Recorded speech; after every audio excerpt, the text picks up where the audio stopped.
High, কি অবস্থা সবার? আশা করি সবাই খুবই ভালো আছেন। আমিও খুবই ভালো আছি আপনাদের দোয়ায়। সেকেন্ড পার্টে আমরা চলে আসলাম। গত পর্বে আমরা আলাপ করছিলাম বা গত ভিডিওতে আমরা আলাপ করছিলাম যে আসলে একটা সেকেন্ড হ্যান্ড বা ইউজ ড্রোন বানাইতে কিরকম খরচ হয়। তো এই ভিডিওতে আমরা আলোচনা করবো একটা পুরোপুরি নতুন পার্টসপাতি দিয়ে একটা ড্রোন বানাইতে কিরকম খরচ হয়। তো আমার এই ভিডিওটা আসলে প্রফেশনালদের জন্য না, যারা আসলে খুব বেশি পরিমাণে রেসিং করে তাদের জন্য না।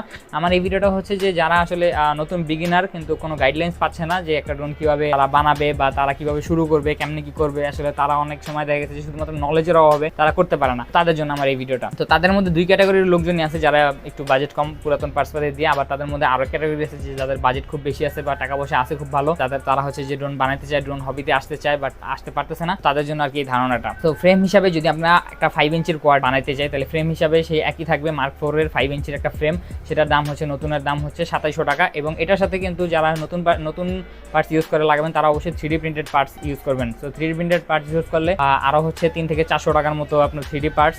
তো মোটামুটি ফ্রেমের জন্য আমরা 3000 টাকা ধরতে পারি। তো এরপরে আসি হচ্ছে যে মোটরে যারা আপনারা নতুন পার্ট দিয়ে বিল্ড করবেন তাদের আশা করি বাজেটে কোনো সমস্যা নেই। মোটর হিসাবে আপনারা ইউজ করবেন হচ্ছে যে জিঙ্কের একটা জিঙ্ক 2 মোটর আছে, ওইটা ইউজ করবেন। অথবা আপনারা ইম্যাক্সের ইকো পাওয়া যায় বা আরও ভিলক্সের মোটর পাওয়া যায়, টি মোটরের মোটর পাওয়া যায়, সেগুলোর মধ্যে একটা ইউজ করবেন। বাট আমি মনে করি মোটর হিসাবে আপনারা হচ্ছে যে জিঙ্ক 2 মোটরটা ইউজ করবেন। জিঙ্ক 2 মোটর বর্তমানে মনে হয় 7,500 থেকে 7,000 টাকার মধ্যে পড়বে, একদম ইন টোটাল সব খরচ মিলে, বা আরও কমও পড়তে পারে। আসলে আমার এরকম জানা নাই নতুন ওই মোটরের নতুন প্রাইসটা, আমি আপনাদেরকে জাস্ট একটা বেসিক ধারণা দিয়ে দিলাম।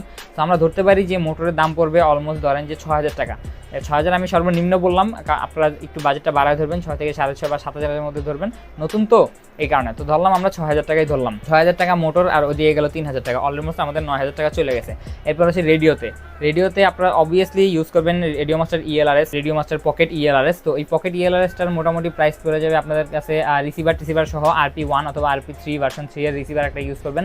ওই রিসিভারটা সহ আপনার পকেট পড়ে যাবে অলমোস্ট প্রায় 10-এর কাছাকাছি পড়ে যাবে, 10, 9.5 এরকমের মধ্যে পড়ে যাবে। তো আমরা ধরলাম এভারেজে 10, ওইদিকে চলে গেল 9 আর এদিকে 10, 19,000 টাকা অলমোস্ট চলে গেছে। তো এরপরে আমাদের বাকি থাকে হচ্ছে যে প্রপেলার আপনারা যে 2 সেট কিনবেন ওটার জন্য আরো 500 টাকা। ওই 500 টাকা আমরা আলাদা ধরি, যে হচ্ছে 20-25,000 খরচ করবে তার কাছে 500 টাকা খুব বেশি ব্যাপার না। তো এরপরে বাকি থাকে হচ্ছে আমাদের ফ্লাইট কন্ট্রোলার আর হচ্ছে ESC। এইখানে একটা মজার কথা হচ্ছে, ফ্লাইট কন্ট্রোলার আপনারা দুইটা সিলেক্ট করতে পারেন। একটা হচ্ছে SPDB এর F7 যেটা, সেটা মোটামুটি 12,000 টাকার মতো, 12,000 আশেপাশে বা 13,000 টাকার মতো পড়ে যায়। আর যদি F7 ইউজ না করেন বা F4 ইউজ করেন ভার্সন 4, তাহলে ওইটার প্রাইস আপনার 9,000 টাকা পড়বে, FC প্লাস ESC সহ। তো ধরেন ওদিকে আরো 9,000, তো ওদিকে 19,000 আর এদিকে 9,000, প্রায় অলমোস্ট 28,000 টাকা চলে গেছে ধরেন। তো আরো ধরেন টুকটাক কিছু হাবিজাবি খরচ আছে, যেমন ধরেন যে কুরিয়ার চার্জ আছে, তারপর হচ্ছে যাকে বানাইতে দিবেন তারও মোটামুটি 1 থেকে 2,000 টাকার মতো তারও একটা খরচ আছে, আপনি আসলে যেমনটা দেন তাকে। তো সব মিলে মোটামুটি ধরেন যে ভালো মানের একটা কোয়াড যদি বানাইতে চান, খুব ভালো মানের না, একটা বেসিক একটা কোয়াড যদি বানাইতে চান এবং সেটা হচ্ছে নতুন পার্টস দিয়ে,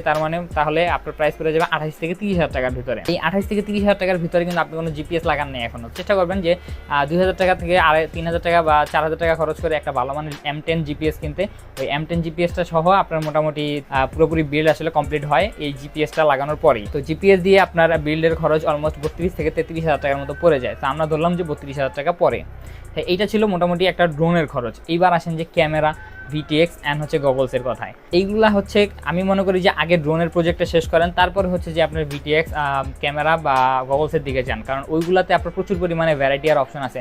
যেমন হচ্ছে ক্যামেরা, যদি আপনি চান যে একটা লো কোয়ালিটির ক্যামেরা লাগাবেন সেটাও আপনি পারেন, যদি একটা হাই কোয়ালিটির ক্যামেরা লাগান সেটাও পারবেন। তো ক্যামেরা হিসাবে আমার চুজ থাকবে, যেহেতু ফার্স্ট টাইম বানাইতেছেন ড্রোনটা, তো ফার্স্ট টাইম হিসাবে আপনারা চুজ করবেন হচ্ছে ক্যাডেক্সের রেটেল 2 ক্যামেরাটা। এই ক্যামেরাটা মোটামুটি মনে হয় যে এটার প্রাইস আমার জানা নাই, আমি প্রাইস দিয়ে দিচ্ছি এখানে। আর হচ্ছে যে VTX হিসাবে সবাই যেটা ইউজ করে যে SPDB এর TX800 ইউজ করে বা রাশ কোম্পানির একটা ইউজ করতে পারে।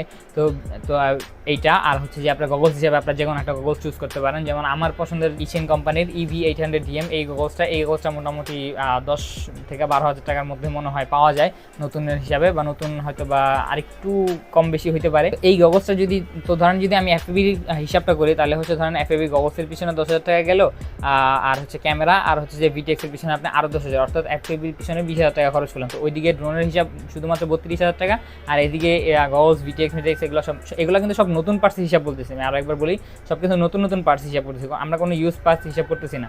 তো তাইলে অলমোস্ট VTX সহকারে ড্রোনের পুরো ফুল যে সেটআপের প্রাইসটা পড়ে সেটা হচ্ছে অলমোস্ট 52,000 টাকার মতো আপনার এই ফুল সেটআপটা পড়ে যায়। তো আমার আসলে যেই মতামত থাকবে, আপনার যদি খুব বেশি টাকা পয়সার সমস্যা না থাকে আপনি আসলে তাইলে নতুন পার্টসের দিকে যান, আর যদি মোটামুটি টাকা পয়সার একটু সমস্যা থাকে তাইলে হচ্ছে আপনি সেকেন্ড হ্যান্ড পার্টসের দিকে যান। আর আর আপনাদের যদি বাজেট আরেকটু ভালো থাকে তাহলে আমি বলবো যে গগলসটা আরেকটু দামি নেন, যেমন গগলস ওয়াক্সনেলের অনেকগুলো গগলস পাওয়া যায় যেগুলো ডিজিটাল সেটআপের আসলেও অ্যানালগ সেটআপের কিছু কিছু গগলস পাওয়া যায় যেগুলো আরেকটু ভালো প্রাইসের হয়, তো ওইগুলো নেওয়ার ট্রাই করেন, কারণ ওইগুলো হইতেছে আপনার আরেকটু ভালো রেজুলেশন প্লাস আরেকটু ইজি টু ইউজ বা আরেকটু ভালো রেঞ্জ পাবেন আপনারা। তো মোটামুটি আপনাদেরকে আমি একটা ধারণা দিয়ে দিলাম যে আসলে একটা নতুন কোয়াড বিল্ড করার জন্য প্রায় 50 থেকে 52 হাজার টাকার মতো আপনার বাজেট থাকতে হবে, ভিটিএক্স এবং ক্যামেরা সব কিছু সহ। তো আপনার যদি আর কোনো কোশ্চেন থাকে ভিডিও ডেসক্রিপশনে আমার ইনবক্সের লিঙ্ক দেওয়া আছে, সেখান থেকে আমাকে ডিরেক্ট ফেসবুকে নক করতে পারেন, কোনো সমস্যা নাই, আমি ফ্রি আছি।